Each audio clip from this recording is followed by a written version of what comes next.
Komeje kubana natwe turabashimira yuko rero mukomeje kugenda mukurikirana ibiganiro n'amakuru byacu. Aka kanya rero dukomeje n'amakuru agezweho nkuko twagiye tubibasezeranya ko ibirimo kubera muri Uganda kano kanya turagenda tubabwira uko byifashe. Turimo turakurikirana amatora y'umukuru w'igihugu, ay'inzego zibanze ndetse n'ay'abadepite.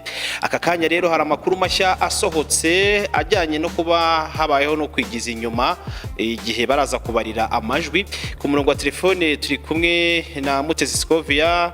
Ni amatora abaye uyu munsi tariki ya 15 y'ukwezi kwa mbere umwaka wa 2026, akaba ari amatora abereye mu gihugu cya Uganda aho bari guhatanira umwanya w'umukuru w'igihugu.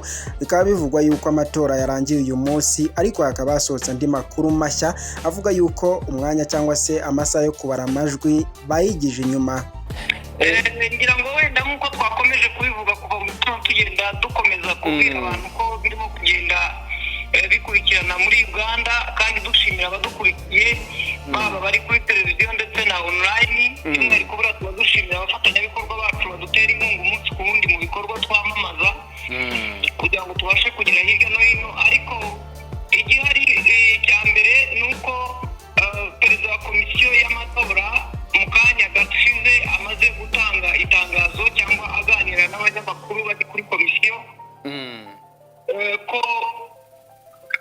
amasaha yo gufunga amatora cyangwa yo kujya kuri site zitora gutora yigizweyo, bikaba bishyizwe saa 11 za hano, ubwo ni saa 10 z'i Kigali.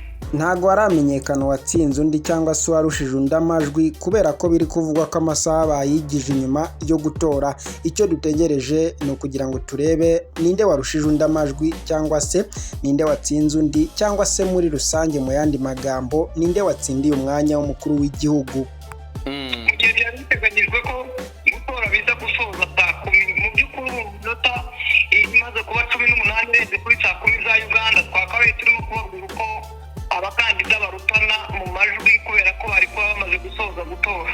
Ni kuri B News TV, ndaje mu kanya n'ubundi turebe uko byifashe muri Uganda. Turajya tubikurikirana neza akantu ku kandi, buri mwanya turajya tubabwira uko byifashe muri rusange.